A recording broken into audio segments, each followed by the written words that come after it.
Entonces, ¿Qué para hoy pasa? tenemos, vamos a empezar, vamos a empezar con el tema de hoy. Hoy tenemos un tema muy bonito. Vamos a hablar sobre ventas.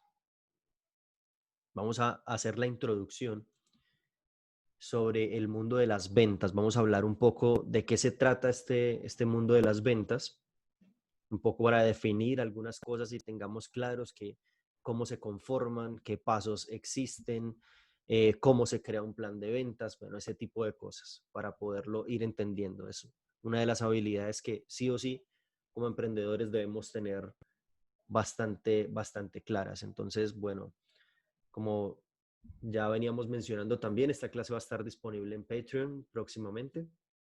Y vamos a empezar entonces a hablar sobre ventas. Vamos a darle una buena definición primero a todo este tema para poder entender de qué se trata el mundo de las ventas actualmente, ¿no? Porque esto es un tema que ha ido mutando a través de la historia. Entonces, pues bueno, vamos aquí a empezar a dar contexto y es que si pensamos en un programa de ventas, es necesario pensar también en algunos factores del entorno que pueden afectar bien sea el contexto o la empresa, y eso mismo puede influir directamente en las ventas. Las ventas nos sirven no solamente para hacer un intercambio entre productos o servicios por dinero, sino también para hacer la recolección de datos necesaria para poder crear pronósticos o poder eh, medir próximos resultados de una manera organizada y planificada. Por eso es que es importante siempre tener un plan de ventas. Porque claro, si el objetivo, que de hecho el objetivo primario de todas las empresas es hacer transacciones, es agarrar y vender este café que yo tengo, intercambiarlo por dinero y ese dinero reinvertirlo en más café para poder seguir vendiendo y así. Pero a la larga, ese simple ejercicio no es tan estratégico como parece, porque ese problema se resuelve muy rápido. O sea, vender es un problema que se resuelve muy rápido. El real problema es cómo hago para vender más, cómo hago para tener clientes, que esa es la cuestión. Yo puedo hacer miles de transacciones, pero tener solo 2 clientes o un par de clientes, que son los que me compran regular o recurrentemente. ¿Cómo creo yo una escalera de valor o una escalera de upselling en donde las personas mantengan conociendo y comprando de mis productos en una especie de círculo en el que les he creado un entorno o un ecosistema para que mantengan comprando, digámoslo así, se mantengan activos dentro de lo que son las ventas? Entonces, pues bueno, basado en eso es que vamos a enmarcar lo que es un plan de ventas y la aplicación específicamente es empezar a entender cómo formar equipos de ventas, cómo entender el plan de ventas desde el punto de vista empresarial, en el que vamos a diseñar todo un esquema en el que una persona vende de esta manera, el cliente tiene estas características, obtiene estos resultados, obtiene estas satisfacciones, luego va a ir buscando este otro producto y así es como crear todo un plan para poder hacer cosas más recurrentemente o para hacer pronósticos de manera acertada. Hay una parte que es la evaluación y el control que se debe tener, ¿no? La evaluación que consiste en la elaboración de métodos y procedimientos para poder ejecutar de manera adecuada todo el plan de ventas, para que el resultado trate o sea el esperado. Esa es la idea. Que si hacemos un pronóstico estemos lo más cerca de ese pronóstico posiblemente. Para eso es que sirven los planes de ventas. Entonces, bueno, ¿hay algunos factores que afectan las ventas? Claro que sí. Hay factores externos y factores internos. Entonces, en los factores externos tenemos lo que no es controlado por la empresa. Ahí podemos enmarcar, a ver, todo lo que se refiere a lo contextual. Aquí podemos referirnos a todo lo que es contextual en todo lo externo. O sea, problemas o situaciones legales y políticas, problemas técnicos, socioculturales, ambientales, todo lo que es el contexto donde se está desenvolviendo nuestro negocio.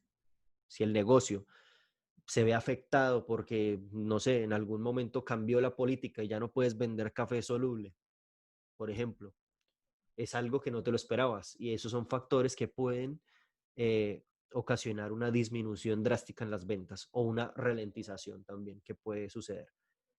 O que factores técnicos que, por ejemplo, en el lugar donde estás no puedas conseguir un lugar para maquilar el café que estás vendiendo. Sea imposible. Ese es un factor contextual y técnico que es externo a vos. O sea, no puedes controlar. Está fuera de tu esfera de control.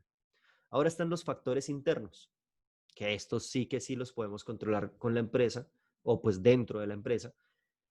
Y estos son los que vamos a utilizar para poder crear un muy buen plan de ventas. Entonces tenemos lo que es la misión, visión, metas, objetivos, la cultura empresarial, todo esto, recursos humanos o capital humano, recursos financieros, la cantidad de dinero que soy capaz de reinvertir específicamente, capacidad de producción y servicio, entender muy bien las capacidades, tanto de compra como de venta, la capacidad de desarrollo de tecnología, entre pues otros factores que son internos, ¿no? Cada uno de estos puede afectar las ventas de manera positiva y negativa. En limitaciones, por ejemplo, no tener recursos humanos o tener un equipo limitado de ventas, pues así mismo se va a ver reflejado porque vas a llegar a un límite. Estoy seguro que dos personas alcanzan un límite de ventas y de ahí en adelante va a ser imposible gestionar. Por más de que existan clientes, exista la voluntad y exista de pronto la espera por el producto. Supongamos que es un producto altamente exitoso y que el cliente está dispuesto a esperar de pronto un poco para poderlo obtener. Aún así, llegan un par de vendedores a un punto límite en el que colapsan y ya no podrían más, porque la empresa se empieza a deteriorar o el negocio se empieza a deteriorar de un lado o de otro, del lado de la gestión o del lado de las ventas. Y ese equilibrio hay que saberlo mantener. Los recursos financieros, claro que sí, porque es que el funcionamiento del dinero como insumo dentro de una compañía debe ser utilizado de la manera más inteligente posible. No es que, pues, si vendí un producto a 100 pesos y por ese producto cobré 150 pesos, no me voy a mecatear, como decimos en Colombia, o no me voy a gastar el margen. La idea es que yo pueda disponer una pequeña parte del margen, pero otra parte del margen sí sea dedicada a la reinversión para ventas, para vender más. ¿Cómo hago para crecer mi público, para crecer mis recursos humanos, para crecer en más capital? Esa es la idea. Y en la capacidad de producción es otra cosa que hay que también entender, porque por más que un producto sea exitoso, si no tengo la capacidad de producir la demanda, es imposible sostenerla. Y eso juega en contra, juega en marketing negativo, en que siempre estaríamos eh, por debajo del stock necesario. Esa es otra cosa.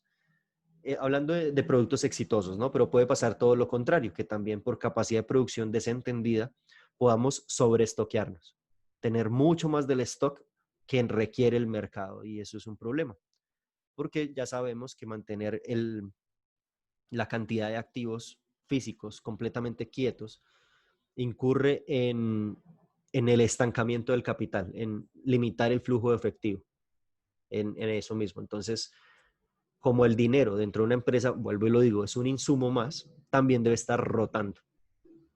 En ese caso, pues también hay que entender esa parte. Luego, la capacidad de desarrollo de tecnología, claro que sí, innovación. ¿Por qué es importante esto? Porque los mercados evolucionan siempre, son cambiantes y lo que más se valora o los premios, digámoslo así, siempre han sido para los valientes que se atreven a crear cosas nuevas, a meterse a desarrollar sus tecnologías, a desarrollar nuevas maneras de comercialización, nuevas maneras de modelos de negocio o nuevos productos como tal. El desarrollo no es solamente pues, de manera tecnológica, hablando de software y hardware, sino de todo tipo. La innovación llega de maneras en las que ni siquiera imaginamos, porque hacer ejemplos de eso es algo sumamente etéreo, es completamente amplio. Entonces tenemos, las ventas tienen un proceso de pasos que podemos empezar a revisar desde la preparación, concretar visitas, contacto y presentación, sondeo, necesidades, argumentación, trata o, ¿cómo decimos esto? No, gestión, la gestión de objeciones o preguntas que pueda tener la persona o dudas sobre el producto. Y por último está el cierre. Entonces, para hacer una venta o, o un ejercicio de negocio realmente, porque pues las ventas no son más que buenos negocios, al fin y al cabo. Cuando lograste vender algo, no es solamente ser persuasivo y poder sacar el dinero del cliente del bolsillo y ponerlo en tu bolsillo, no se trata únicamente de eso.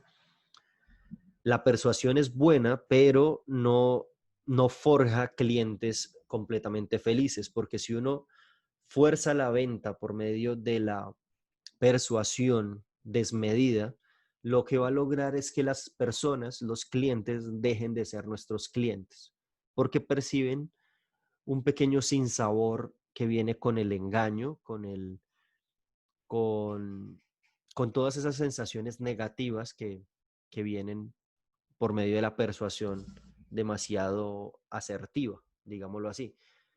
Hay que medirlo todo. Y sí, hay que ser persuasivo para vender, claro que sí, porque debemos estar tan convencidos nosotros del producto que estamos vendiendo que las personas puedan creernos.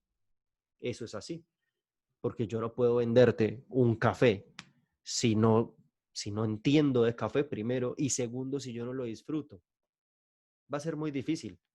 Pueda que la persona le guste el café y me compre, es una cuestión muy diferente, pero no me va a comprar con el convencimiento de que yo le vendí el producto. Son situaciones distintas. Entonces vamos a ver algunos de estos pasos primero. Empezar a ver cómo la preparación, de qué se trata, como el alistamiento de una venta.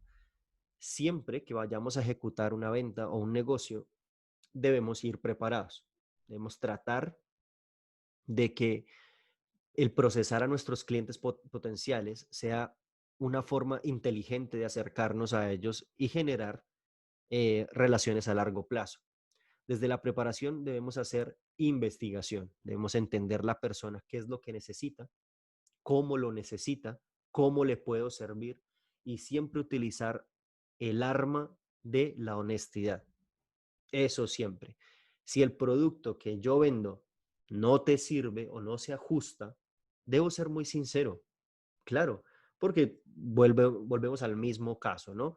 Estoy logrando una transacción, pero no estoy logrando la felicidad de la persona. No estoy logrando que la persona disfrute el producto, sino por el contrario, va a encontrar lo que compré no me sirve, más bien lo voy a dejar ahí y no vuelve a comprar. Va a ser muy difícil que se acerque a la compañía.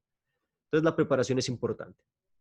Investigar a la persona, conocer sus necesidades y atacar esas necesidades directamente, no desde el producto, sino desde lo que podrían lograr. Cuando veamos técnicas de ventas un poco más avanzadas, que próximamente lo veremos, ahí vamos a entender un poco de qué se trata esto. Luego vamos a ver cómo se concretan visitas. Después de haber estudiado al cliente, o al prospecto, porque puede que sea un cliente o puede que no. Si estamos prospectando a gente nueva es un poco más difícil. Tenemos que ganarnos la confianza entre esas dos personas, entre el vendedor y entre el prospecto. El caso es que debemos poder concretar una visita o una reunión con esa persona, según el ticket que tengamos. Si estamos vendiendo productos eh, más rotativos, que tienen un ticket un poco más bajo, es un poco más fácil generar negocios con mayor durabilidad en el tiempo. Mientras que si yo vendo tickets muy altos, si yo vendo un producto que es de $100,000, de $1,000,000, va a ser un poco más difícil hacer el cierre, ser más exhaustivo. Voy a tener que reunirme varias veces, voy a tener que hablar de muchas objeciones que va a tener el cliente. El cliente va a hacer una comparativa, si eso es a lo que se enfrenta uno cuando vende un ticket muy alto, y un ticket más bajo es un poco más fácil de pronto lograr una relación a largo plazo. La cuestión es que tengo que vender mucho, mucho para lograr el mismo resultado que logro con el vender un ticket de $1,000,000. Es así, son los dos caminos que existen. Esto, eh, esta idea la pude extraer de un libro que se llama El Camino del Lobo, que seguramente lo has visto por ahí. Es del señor Jordan Belfort. una persona que se dedicó pues a estafar durante mucho tiempo en los Estados Unidos, en Wall Street, creando una compañía que se llamaba Stratton Oakmont. Pero el señor ahora hace una cosa completamente distinta. Este señor se dedica específicamente a enseñarle a las personas cómo aprovechar su potencial por medio de las ventas en línea recta, que pues él ya pagó su condena, él ya hizo las cosas que debía con la justicia y ahora se dedica por completo a enseñarle a las personas cómo poder lograr ventas de manera adecuada y poder tener ventas de manera adecuada. Y cuando entendemos cosas como que existe una vía recta para poder vender, entendemos que solamente hay dos maneras para lograr un objetivo. Supongamos que el objetivo es $1.000.000. Y uno sería, o hago una venta de $1.000.000 o hago 1.000.000 de ventas de $1. Y esos dos caminos llevan a distintos procesos, porque vender 1.000.000 de productos a $1 requiere una maquinaria un poco más diseñada. Y cuando digo maquinaria, quiero decir modelo de negocio, negocio establecido, o sea, un negocio con un soporte mucho más diseñado que vender un ticket de $1.000.000, porque lo que requiere ya más de mi tiempo, de mi talento, de mi experiencia, de las relaciones humanas que sea capaz de tener. Y esto pasa mucho en el negocio inmobiliario, que son negocios de tickets un poco más altos. Y las ventas son más directas, son como de vamos a desayunar, vamos a almorzar, vamos a reunirnos en tal lugar, vamos a pasar un fin de semana, ese tipo de cosas.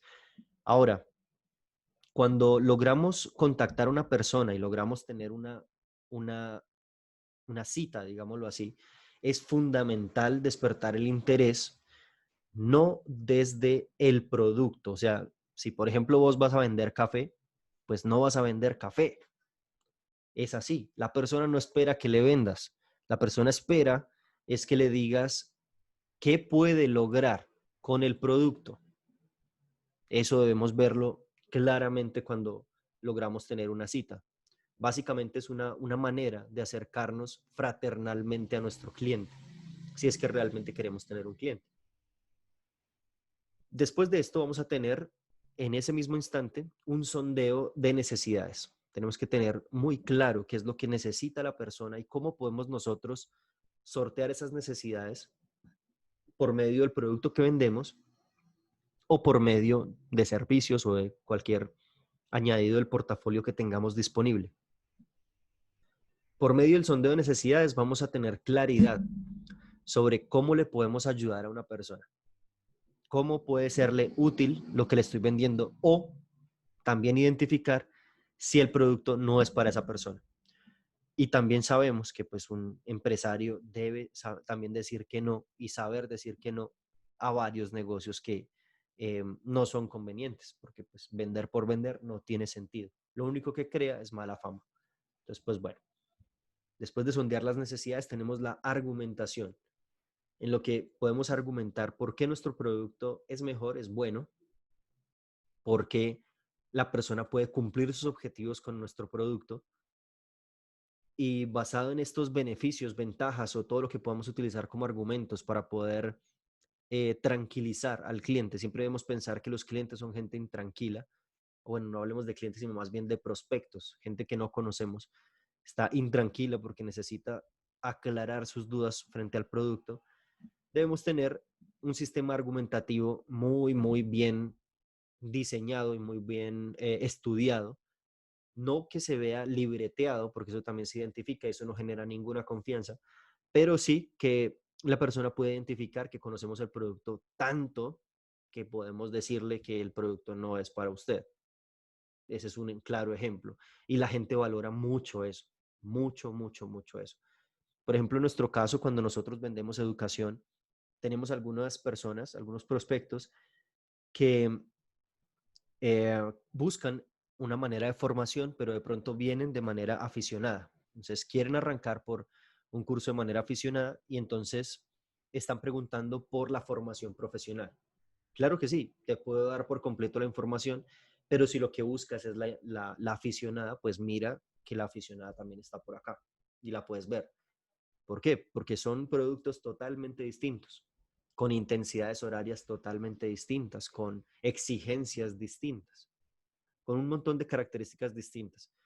Y ser honesto en que la persona no necesita algo o sí necesita algo, eso también hace un papel súper importante al momento de tener un cliente, de formar relaciones a largo plazo.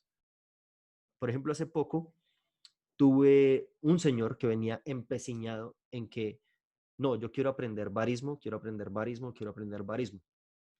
Cuando llegó el momento de atenderlo, pude sacar una cita con él, pude conocerlo, me empecé a enterar de sus necesidades y realmente él no necesitaba aprender barismo, para nada, porque él lo que tenía era una exportadora de café, o lo que tiene es una exportadora de café, que está pequeña, sí, porque está exportando entre 40 a 60 kilos mes.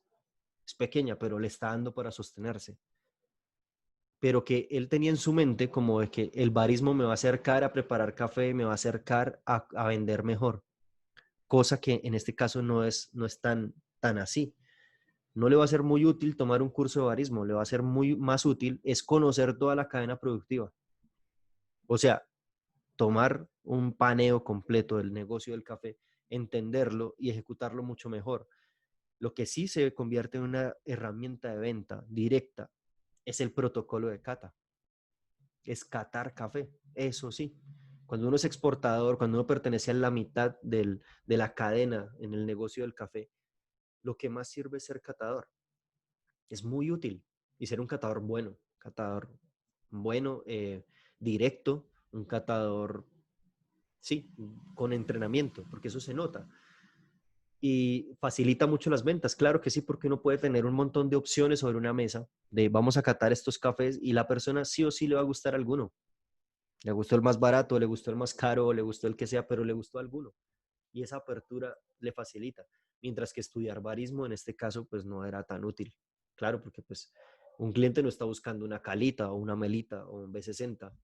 Está buscando es que compare el café que estoy vendiendo con otros cafés, bien sea de otras marcas o de mis mismas marcas, para que él tenga opciones para elegir. Eso facilita mucho.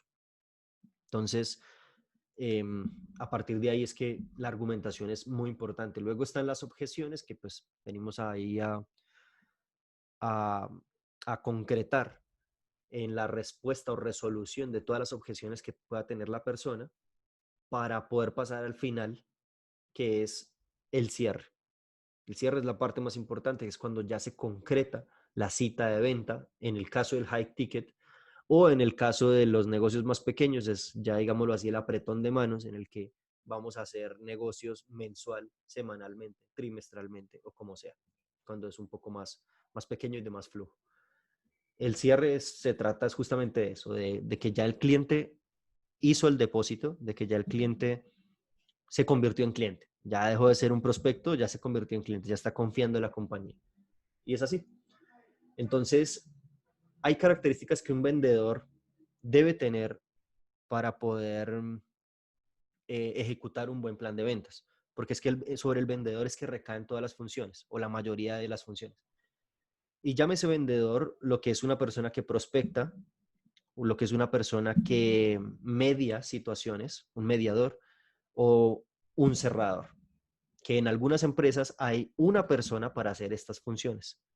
En otras empresas es una sola persona la que es el agente comercial que hace todo, que es el que prospecta, el que visita y hace la mediación, y luego el que cierra, el que le dice, mira, tienes que hacer este pago aquí, aquí, aquí, y vas a tener tu producto, o como sean los tratos según la compañía. Entonces, el vendedor es importante, pero hay algo más importante, y es que cómo forma uno todo un equipo de ventas, todo un departamento de ventas.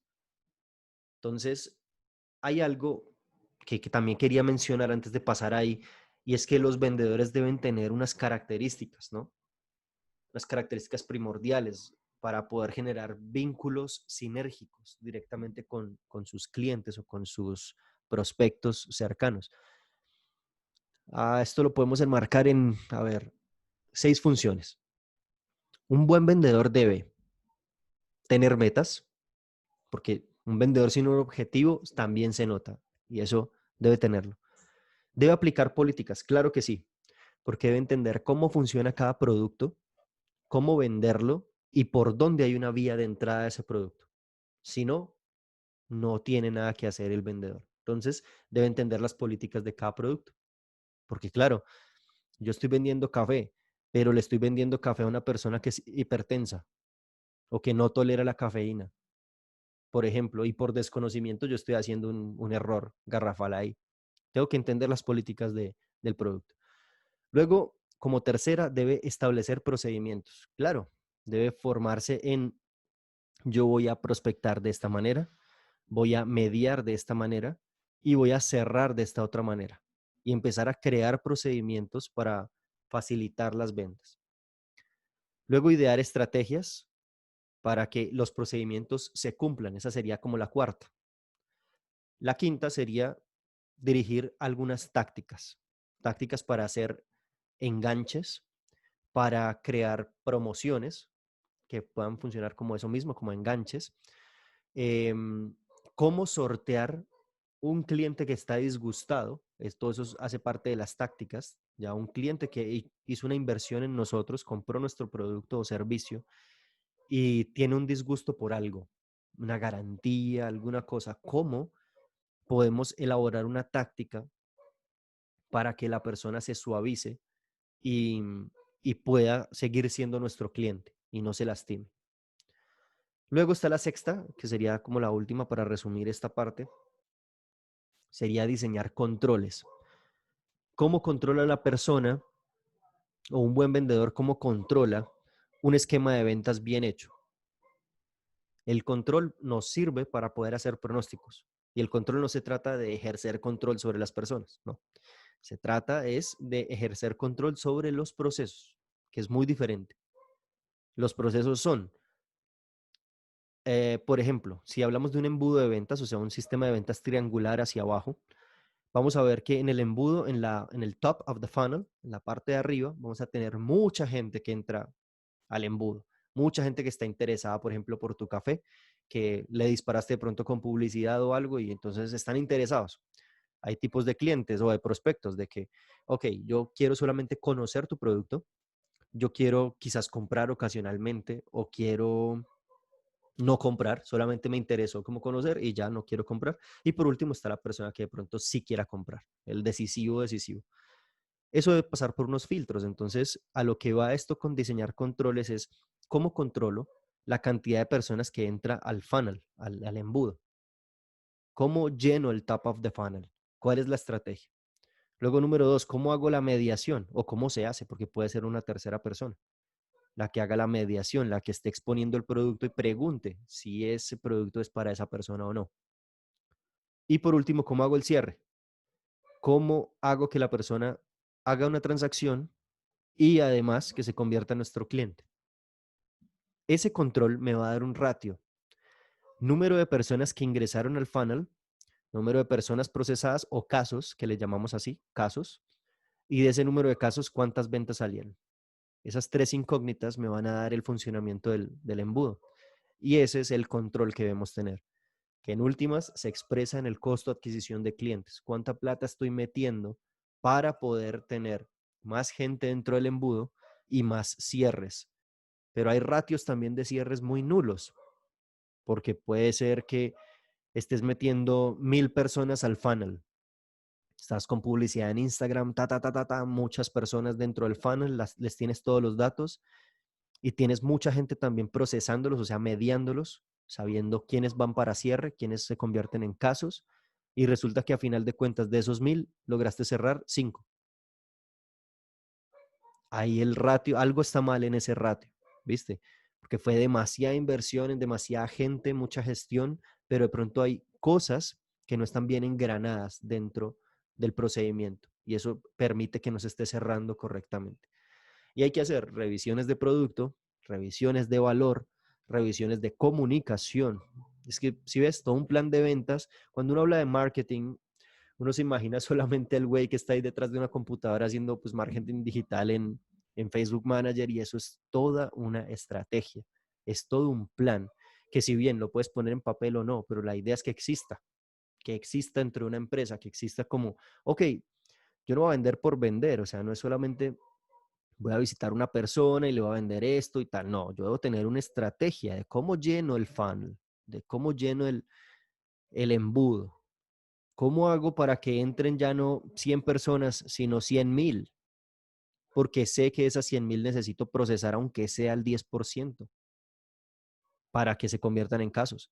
Y de ese 10%, aunque sea cerrar el 90%. O sea, que si entraron 10, debo cerrar 9 como mínimo, que es algo que en algunos productos pues viene funcionando muy bien. Entonces, esas son las reales preguntas que debemos hacernos. Vamos a ver entonces cómo se forma el personal del departamento de ventas para ir cerrando como la parte conceptual, para después dar paso a empezar a entender el plan de ventas como tal, que eso es lo que veríamos en la siguiente clase. Entonces, veamos aquí un poco sobre el agente de ventas. Acordémonos que agente de ventas o vendedor puede ser cualquiera de los puestos que mencioné anteriormente, porque es que todos tienen que saber vender, solo que no todos lo saben hacer igual. No todos saben cerrar. Cerrar es algo de lo más difícil que existe. A algunos se nos facilita. Yo, por ejemplo, soy un buen cerrador, me considero un muy buen cerrador, pero, y bueno, y prospectador también. Pero, por ejemplo, hay gente que yo he visto que cerrar se le dificulta un poco más por cuestiones también de experiencia, de confianza, porque hay que tenerla, claro, hay que tenerla ganada. Y hay que ser muy franco con las personas, utilizar los recursos que se deben en el momento que es. Eso es así. Los agentes de ventas deben tener algunas cosas, como por ejemplo ser autónomos, flexibles, deben ser permanentes en su actuación, deben, o sea, pues, ser coherentes. A eso, permanencia en su actuación, quiero decir es que existe una coherencia entre su lenguaje visual y su lenguaje verbal, porque si no, pues todo se vuelve increíble, ¿no? Yo puedo estar diciéndote como, Juan, sí, mira, estoy súper feliz hoy, así con esta cara que tengo, ¿no? Así todo ojicerrado. No tiene sentido. Tengo que ser muy coherente y si estoy feliz, realmente manifestarlo. Eso lo nota un cliente. Tener una excelente comunicación, claro que sí, no es solamente el lenguaje, no se trata solamente de qué tanta verborrea pueda tener la persona. El recurso lingüístico es importante, claro que sí, pero es más importante la asertividad, ser muy claro con el producto, con las políticas, con el funcionamiento, con el tratamiento del cliente. Eso hace que las compañías se vuelvan grandes. Carácter, claro que sí, hay que tener carácter porque pues los prospectos o los clientes también pueden jugar con nosotros robándonos mucho tiempo cuando somos vendedores. Porque hay vendedores estrella que son desmedidos y de hecho, no sé si alcanzaste a conocer a Marcela, a mi novia, ella es una vendedora de ese tipo, ella es desmedida por sus clientes. Ella es así, ella les dedica el tiempo, ella si tiene que ir hasta Envigado, va hasta Envigado, si tiene que ir hasta Itagüí, va hasta Itagüí, hasta Bello, ella se pega el viaje por el cliente, ella consiente mucho al cliente. Pero entonces al principio sucedía que ella em, estaba dejando muchísimo de su tiempo y estaba trayendo muy pocos casos. Claro, porque pues las personas estaban viendo facilidad en eso, mucha facilidad, pero hay que ser muy concreto, tener carácter también para decir, ok, vamos al siguiente paso del proceso. Ya con el tiempo se fue aprendiendo y es excelente también cerradora. Luego están el carácter de ser colaborador también, claro, uno debe ser o debe tener muy desarrollado el don de gentes. Siempre debe ayudar, uno no logra una venta sin ayudar. Es que hasta las marcas más grandes, es que no existe una sola marca que venda un producto o servicio sin ayudar, como lo hacen, no sé, Colgate o como lo hacen, no sé, marcas de ropa y demás. Siempre tienen algo con lo que ayudan o agregan un poquito de valor a las personas. Siempre, siempre hay algo. Y eso es lo que logra buenas ventas. Ahora, en empresas pequeñas, eso sí que se nota mucho más, porque tenemos un poco más de tiempo, porque podemos dedicarnos un poco más a nuestros prospectos y clientes. Entonces, colaboramos un poco más, solucionamos un poco y las personas toman mejores decisiones. Se adaptan fácilmente, claro que sí. Los vendedores son como plastas, como mm, plastilina, como que pueden cambiar de forma según el contexto. pueden manejar a un prospecto que venga de mal genio y no contagiarse de ese mal genio y empezar a pelear con la persona, sino por el contrario, contrarrestar y guiar hacia el cambio de actitud, que eso es facultades genialísimas, que eso lo aprendí cuando fui mesero en un hotel en Bogotá que se llama Bogotá Plaza. Me tocó una experiencia con un capitán de mesas increíble que gestionó a unas personas, voy a decirlo poco, un poco como personal el dato, pero para mí, pues las personas más difíciles de tratar son lo que son del ramo de la política, de lo que es abogados, magistrados, políticos en sí. Son gente como un poco más difícil, gente un poco más lejana, como bueno. Y este señor sorteaba ese tipo de actitudes, que son actitudes completamente de rechazo, en la mayoría, no quiero decir todos, pero sí completamente distantes, y el Señor se ganaba la confianza de esa gente tan difícil de una manera ejemplar. Eso me parece increíble. Y asimismo era pues una persona que recocha, una persona que tiene un excelente recurso lingüístico, una persona que si le preguntas la hora te va a decir de qué país la necesitas. O sea, unos recursos increíbles como vendedor, y eso me parece que es muy bueno como de aprender. Ahora, eso sería como lo que es un agente de ventas. Luego vamos a ver por acá lo que es un gerente de ventas, que si bien también es vendedor, puede tener las características anteriores que acabamos de ver. El gerente lo que hace es crear estrategias para mejorar ventas, para ampliar el equipo, para ampliar el costo de adquisición de clientes, que eso es algo que siempre hay que ampliarlo. La idea es disminuirlo, pero el problema es que es exponencial. El costo de adquisición de clientes siempre es el costo de adquisición de clientes más uno en el mes siguiente. Si tú invertiste $10 mes de septiembre de 2020, te vas a dar cuenta que para octubre vas a invertir $10 más uno, porque necesitas vender más, necesitas tener crecimiento coherente en la compañía. Y eso requiere estrategia. El gerente debe crear y ejecutar estrategia. No es solamente el güey que está ahí de oficinista sentado en una compu, sino que también debe crear nuevas técnicas, eh, ¿cómo se dice esto? Prácticas, nuevas técnicas prácticas para poder vender. Y ahí vuelvo y cito al señor a Jordan Belfort, y se destacó muchísimo, muchísimo en el entrenamiento que él hizo personalizado a su equipo de Stratton Oakmont, porque les dedicó muchísimas horas de entrenamiento para convertirlos en lo que él era, en una persona directa, en una persona confiable, amable, una persona con la que diera gusto hablar. Uf, eso me parece una habilidad increíble, y fue un excelente gerente. No era una persona que estaba ahí solamente detrás de un escritorio. Entonces, bueno, aquí vemos los tipos de vendedores o los tipos de agentes de ventas que existen. Entonces, eh, existen algunos que son muy empresariales, porque hay unos que son completamente cuadriculados, y me ha tocado más que todo con los vendedores y vendedoras de automóviles. Si existe gente más cuadriculada, son los vendedores de automóviles, por lo menos aquí en Colombia. Son gente que está completamente cuadriculada, digámoslo así, a sus compañías, mucho, porque es una exigencia. Su forma de vestir es característica, su discurso es muy característico, lo he notado también mucho. Y bueno, ese es como un ejemplo de ese tipo, de los que son muy empresariales. Otros que son los minoristas, los que se dedican a las ventas un poco más pequeñas, que si bien pueden ser ventas por WhatsApp, por teléfono, por, no sé, en una tienda también, que son de minorías, son un poco más joviales, también más abiertos a, a otros tipos de atención, digámoslo así, una atención un poco más cercana y así. Hay otros que son intermediarios. Los intermediarios son importantes también porque pues son los que conectan más que todo gente o conectan negocios, y hay que saberlo hacer también muy bien. Hay que tener mucho carácter, mucha sinceridad, saber negociar con las dos partes para que eso tenga éxito, porque un intermediario no es que solamente va a tomar una parte del negocio, ¿no? Debe comunicarlo con ambas partes. Yo estoy intermediando acá y esto se hace de esta manera. Entonces también hay que tener un carácter para hacer eso y un muy buen conocimiento de la industria. Están los que se dedican a bienes, servicios, a ver, está el que es representante, digámoslo así, los que son endorsement, los que venden sin vender. Esta gente que, por ejemplo, se viste de una marca.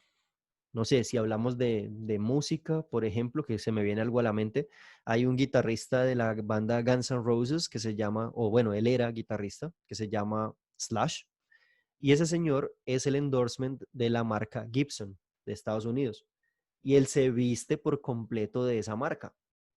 Me refiero es a que él lleva esa marca consigo y está vendiéndonos sin vender, solamente con su talento. Eso es un endorsement. Y eso sucede en muchas cosas. Por ejemplo, en el café sucede de manera indirecta con las personas que tienen gran público y que preparan cafés sin hablar ni siquiera del café, sino simplemente disfrutándolo y de pronto mostrando algunos beneficios, pero no hablando como del producto. Esa es una manera de ser endorsement, es vestirse con la marca, en otras palabras. Y bueno, hay otros que son los demostradores, eso es importantísimo. Estos son los que les fascinan las pruebas y todo lo tienen que sustentar. El tipo de vendedor que es demostrador, digámoslo así, son estos que hacen las mil y un pruebas de por qué el producto funciona. Esa es una de las características principales. Sucede mucho con los productos de venta rápida, con los productos, por ejemplo, para el hogar, que son de limpieza o que son, sí, de gestión del hogar. Más que todo lo he visto ahí, como de este desmanchador, este limpiador, eh, no sé, ese tipo de productos tienen como mucho esas características de las mil y un demostraciones de que el producto funciona. Entonces, bien, vamos a ver ahora a grandes rasgos la estructura de un departamento de ventas. ¿Sí? O sea, de cómo se debería formar desde que una empresa es pequeña, pensar en que todos estos campos, cuando somos pequeños, son ejecutados por muy poca gente. A veces dos, a veces tres, a veces una persona. Eso sucede. En mi caso, yo arranqué solo y yo solito fui teniendo que darme cuenta o irme dando cuenta de todo lo que tenía que hacer y quedarme sin tiempo día tras día. ¿Por qué? Porque yo me ponía una meta, decía, este mes tengo que vender tanto dinero y de ese dinero vamos a sacar para vender más. Pero la cuestión es, ¿quién se va a poner a vender el siguiente mes? Si yo con la venta del primer mes ya estoy ocupado en gestión, en la gestión de ese dinero, en la gestión de traer más clientes, ahora ¿quién los va a cerrar? Pues yo mismo, claro, porque no tengo gente. Me empecé a dar cuenta de ese tipo de cosas y ya pues tocó a partir del segundo año de la compañía, tocó empezar a formar equipo para empezar a delegar responsabilidades de manera pues transitoria, porque también el crear una estrategia de ventas dentro de una empresa es todo un asunto, es todo un mundo, es complejo porque hay que entender el producto que vendemos, hay que hacer muchas cosas. Entonces, en la parte de arriba, obviamente tendríamos a los gerentes y este es un organigrama como triangular, digámoslo así, donde pues eh, recaería las responsabilidades principales de gestión o de direccionamiento sobre una sola cabeza. Yo no comparto este tipo de organigrama, más adelante lo vamos a ver por qué, pero hasta el día de hoy también ha sido muy funcional, solo que los tiempos han cambiado y las empresas están funcionando de una manera distinta y podemos compartir esas ideas también para debatirlas. Entonces estarían los gerentes o el gerente, luego estarían los supervisores de ventas que a su vez tendrían un equipo de vendedores, luego tendríamos los gerentes de producción que son los que se encargan de gestionar en cuanto a sus supervisores de producción, a gestionar que la producción sea coherente con la venta, hablando de productos, porque si no tuviéramos productos sino servicios, aquí tendríamos es un gerente de la mecánica de servicios, de todo lo que, o sea, el manejo del tiempo, el manejo de recursos, de todo lo que implica dar un servicio también, que es distinto a producir un producto. Y sí, en la última parte tendríamos un gerente de marketing, que es todo lo que tiene que ver con posicionamiento de marca, cómo nos percibe el prospecto o nuestro cliente fuera de la empresa. Si nos ve confiables, si nos ve lejanos, si nos ve familiares, cómo nos ve, eso es marketing. Y eso es todo un trabajo en sí mismo. Están los gerentes y los coordinadores de marketing y de ahí para abajo se abre todo un equipo de marketing donde puede haber diseño, puede haber un equipo de difusión, un equipo de ads, un equipo de presupuestos, un equipo de resultados, puede haber un matemático o un equipo matemático para el análisis de resultados. Pues he visto ese tipo de complejidades más que todo en las agencias. Las agencias están conformadas por eso y a las empresas me he dado cuenta, no debemos caer ahí, ojo pues, me he dado cuenta, a las empresas les da pereza formar sus equipos internos de marketing y prefieren entregar las funciones a una agencia sabiendo aún que esos datos se convierten en los activos principales de la compañía. Me explico. Cuando tú tercerizas el marketing, lo que estás haciendo es darle la palanca de cambios de tu camioneta, de tu carro, a un tercero para que meta los cambios aún sin saber si tú ya hiciste el cambio de pedales o no. Es una locura. El marketing es súper importante al momento de manejar un negocio y dar esa responsabilidad pues debe ser completamente planificada o engranada. Pero hay empresas que entregan esas responsabilidades como, ok, el servicio cuánto vale, $1,000, listo, metamos esos $1,000, pero desentendidos totales. Solamente vemos como invertimos $1,000, cuál fue el resultado, pero no sabemos qué fue lo que sucedió y cómo se están tratando los leads, o sea, las personas que entran como prospectos. No sabemos el valor de la base de datos, porque eso es súper importante, el procesamiento de base de datos. No sabemos en últimas cuál es el costo de adquisición de clientes porque el presupuesto está siendo manejado de una manera distinta. Entonces creo que es como una cuestión que si bien se puede hacer pequeño, cuando somos pequeños se puede ir planificando, yo creo que las agencias nos pueden brindar es un excelente apoyo, pero no manejar por completo los activos intangibles de la compañía, que eso es lo que sucede con el marketing. Ahí es donde empezamos a ver las diferencias. Y bueno, eso es como para hablar de la estructura general. Entonces, aquí finalizaríamos esta primera parte sobre ventas, que más que todo era como conceptual, ¿no? Para que arranquemos, como siempre, con bases mucho más sólidas.